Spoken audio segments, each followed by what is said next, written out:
I wanted to ask you about Section 44 of the Constitution, this provision that has caught so many now Labor and formerly Coalition and Greens politicians for being dual citizens, and they've lost their jobs or had to recontest them.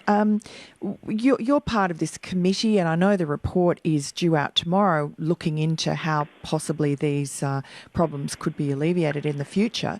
And I know you can't talk about what is in the report, but what is your view about how we deal with this problem, and should we go to a referendum to try and change the Constitution?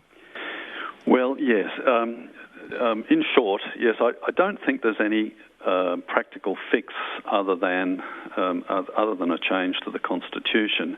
The reason I say that is because we are essentially, at the moment, we are facing two classes of people who could represent us in Parliament.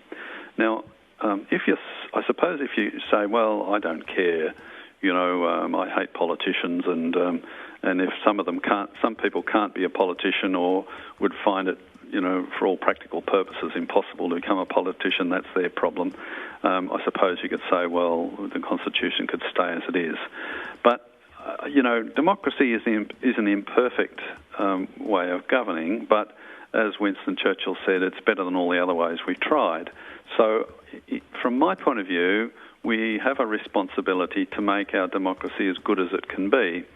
When you've got probably near enough to half the country who couldn't just stand for a by-election on relatively short notice, whereas the other half could do that, I think we have a problem.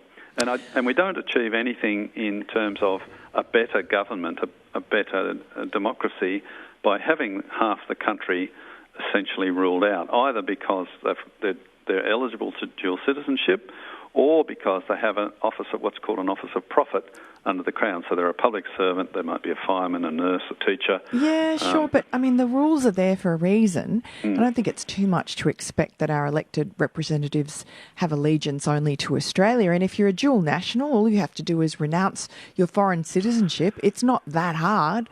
I mean, Darren Hinch can do it, as he says it can't be that hard. That's a hard argument to beat, if Darren Hinch could do it.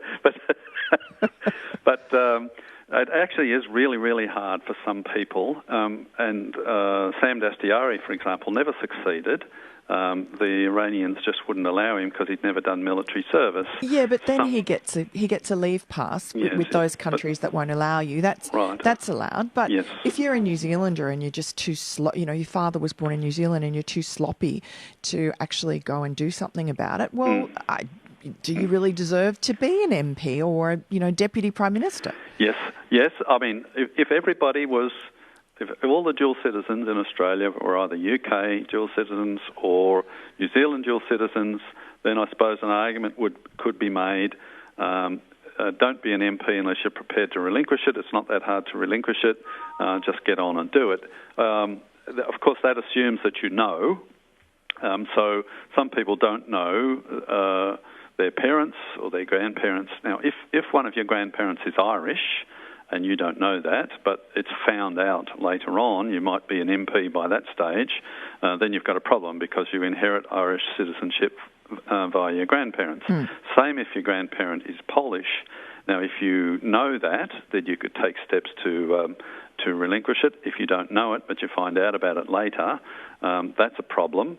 If the Polish government was to change its law so that you're eligible for Polish citizenship for a different reason, and you were already an MP, then you might still find yourself in trouble. In other words, it's up to the laws of other countries that influence whether or not you can remain eligible under the Constitution. But, you've had to just explain to me at great length about this, and you haven't really convinced me. So I think that a referendum would be a very difficult ask, a lot of money, and another fight that the government doesn't really need. So I'd be very interested to see what your committee has recommended when it comes out tomorrow. But thank you so much, David Leyonhjelm, again for your time. My pleasure, Miranda.